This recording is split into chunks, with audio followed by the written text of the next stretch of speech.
This video message is for all those that are on a spiritual journey or consider themselves on a spiritual journey and that see themselves as in the process of awakening. And we are living in very confusing times, and there is a strong polarization of opinions on what is going on in the world, what it means, what there's behind. And one of the biggest lessons that I've received and that I would like to share is that everything that we see is interpreted. Meaning is not discovered, but it is given to things. And this is a very profound thing. An object that does not have a meaning on its own without us subscribing the meaning to it.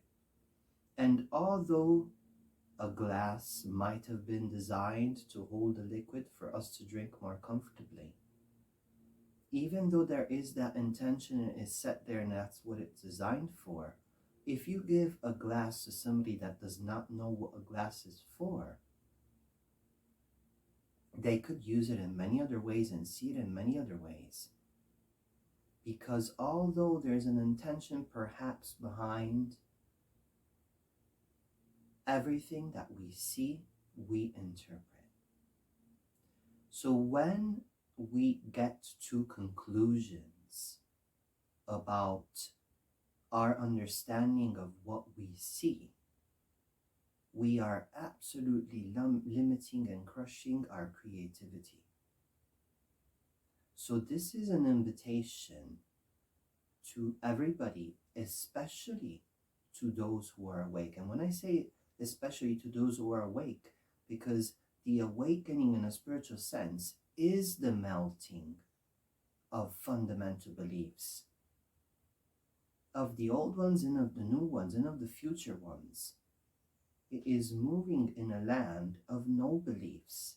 It is moving into a land of intuition.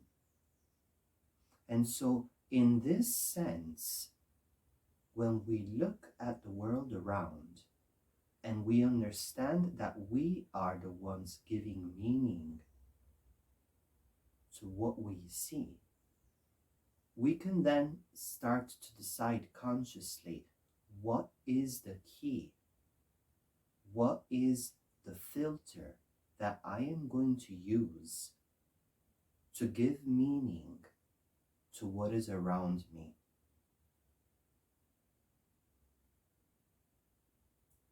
And the highest meaning that I have come across, the highest key, is love. Profound and deep and unconditional love to whatever comes into the field of your awareness and of consciousness. And not moral love, not the sense I have to be good, I have to do this, I have to do that. It is what you feel in an open heart when your first child is born and you hold them in your arms for the first time. That's love.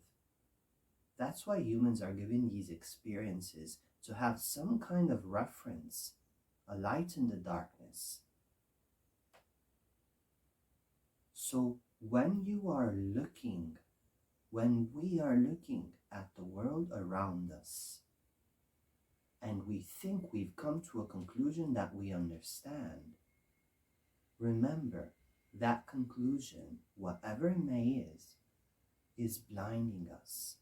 It is closing us from other possibilities. And for example, the fight between light and darkness that many are seeing right now, and that is a reasonable and realistic way of looking at things, isn't the only way of looking at things. And what you might find is, in fact, that this way of looking at things in this historical moment will end up closing your heart from love.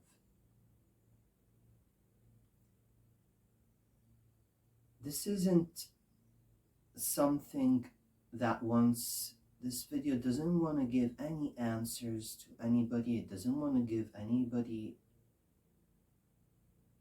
a point of view to embrace. It is something to consider on our spiritual journey. And this has been something that has been said in so many ways, in so many different ways. You know, some of the Buddhism way to call this is a beginner's mind. The more you know, the less you see. The less you know, the more you see. Some spiritual practices go beyond and try and actually work on perception to understand, what would I see in a tree if for a moment I just took out everything? From my mind, I know, or I think I know, about a tree. What would I see in my fellow friend if for a moment I took away everything I believed to know and remember and see about that person? Well, my sense is that we would see things more the way they are. And in our spiritual journey, we are called to see things more the way they are. And we are called to experiment and have moments, periods, instances, practices in which we look at the world with no judgment and no opinion and no filter. And those are not moments in which we should try and interpret the world to take action, because we will need, and we do need, some kind of filter in our human everyday life. But with those precious moments in which I decide, okay, for 5 minutes, let me look at my wife, my husband, my daughter, my friend, the world, humanity, with no preconceived idea, no past, no future projection. So, if anything, with this communication, with this video, I'd like to invite you to consider the possibility of practicing non-judgment, beginner's mind in this way. Take something that you have a strong fundamental belief and that you think you are right and that you consider to have understood something, and place it before your eyes with none of that for a few seconds, few minutes.